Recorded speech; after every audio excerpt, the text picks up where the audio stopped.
कुछ राज जो आज तक उजागर नहीं हुए। हम लेकर आए हैं वही कहानियां जो नींद उड़ाने के लिए काफी हैं। तो तैयार हो जाइए हर हफ्ते एक नई डरावनी दास्तान के लिए। और हाँ, सब्सक्राइब करना मत भूलिएगा। तो चलिए बिना किसी देरी के कहानी शुरू करते हैं। एक बार दो ट्रक ड्राइवर थे, मंगल और गोपी। उनका मेन रूट दिल्ली से मुंबई वाला रोड ही होता था। दिल्ली से ट्रक लोड होता था और गुजरात तो कभी मुंबई जैसी जगहों पर अनलोड होता था। एक बार वो दिल्ली से ट्रक लोड करके अहमदाबाद जा रहे थे। रात का समय था और बहुत तेज बारिश हो रही थी, जिसके कारण रोड पर राजस्थान के अजमेर के पास बहुत अधिक ट्रैफिक था। उन्होंने ट्रक को मेन रोड से उतार दिया और एक लिंक रोड पर चलने लगे, जो आगे चलकर वापस मेन रोड पर मिल जाता था। रास्ता दोनों के लिए अनजान था, लेकिन वे दोनों किसी के बताए हुए रास्ते पर चले जा रहे थे। रास्ते में जंगल शुरू हो जाता है और रास्ता एकदम सुनसान सा हो जाता है। रोड की स्थिति अच्छी थी, कहीं से टूटी फूटी या कोई गड्ढा नहीं था। रास्ते में उनको एक ढाबा दिखाई देता है। उन्होंने सोचा ढाबे पर थोड़ा आराम कर लेंगे और कुछ खा लेंगे। ये सोचकर उन्होंने ढाबे पर ट्रक रोक दिया। ढाबा एकदम खाली था। बाहर ढाबे का मालिक बैठा हुआ था। मंगल और गोपी ने ढाबे पर खाना खाया। ढाबे के बाहर चारपाई डली हुई थी, तो दोनों वहां लेट गए। ढाबे का मालिक भी वहीं आ गया और बातें शुरू हो गईं। बातों ही बातों में ढाबे के मालिक ने कहा कि जिस रास्ते से तुम लोग जा रहे हो, ये रात के समय के लिए ठीक नहीं है। मेरे ढाबे में किराए के लिए कमरे भी हैं। तुम आज रात यहीं रुक जाओ, सुबह होते ही चले जाना। लेकिन मंगल और गोपी ने सोचा कि ये किराए के लिए रास्ते के बारे में झूठ बोल रहा है और वो रात को ही वहां से चल देते हैं। चलते चलते रात के 12 के आसपास का समय हो चुका था। अचानक से बहुत तेज बारिश होने लग जाती है। मंगल ट्रक चला रहा था और गोपी बगल में बैठा था। बारिश ज्यादा तेज हो रही थी, इसलिए दोनों ने निर्णय लिया कि जब तक बारिश नहीं रुक जाती, ट्रक किसी जगह पर रोक लेते हैं। वो ट्रक को एक जगह पर रोक लेते हैं। बारिश रुक ही नहीं रही थी, तो गोपी कहता है कि मैं सो रहा हूं, जब बारिश रुक जाए तब मुझे जगा देना और ट्रक तभी चलाएंगे जब बारिश रुक जाएगी। यह कहकर गोपी सो जाता है। मंगल अपना फोन चलाने लगता है।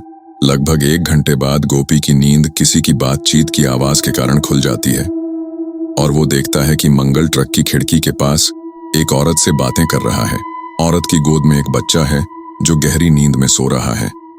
गोपी थोड़ी देर उस औरत की तरफ देखता है और फिर अचानक से औरत को डांट कर भगा देता है और खुद ट्रक की ड्राइवर सीट पर बैठकर तुरंत ट्रक को बहुत तेज स्पीड से चलाने लगता है। मंगल उसके इस बर्ताव को देखकर हैरान था और वो बार बार गोपी से पूछता रहा कि ऐसा क्यों कर रहे हो, उस औरत को हमारी मदद की जरूरत है।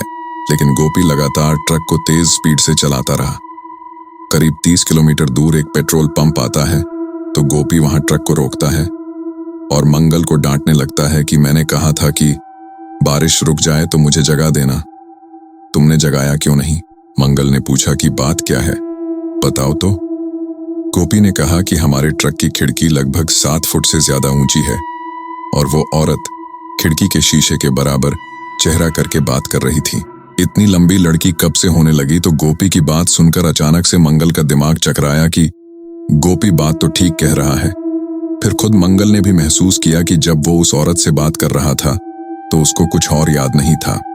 वो बस मगन होकर बातें किए जा रहा था। शायद उस औरत ने उसको सम्मोहित कर लिया था।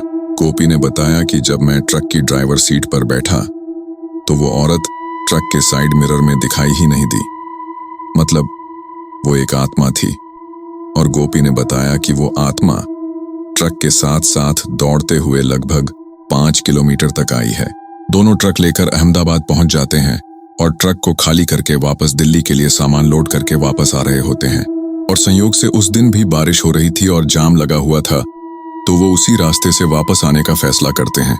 रास्ते में उसी स्थान पर वो चौकन्ने हो जाते हैं और ट्रक को लगातार चलाते हुए वापस उसी ढाबे पर आकर रुकते हैं और सारी बात ढाबे के मालिक को बताते हैं।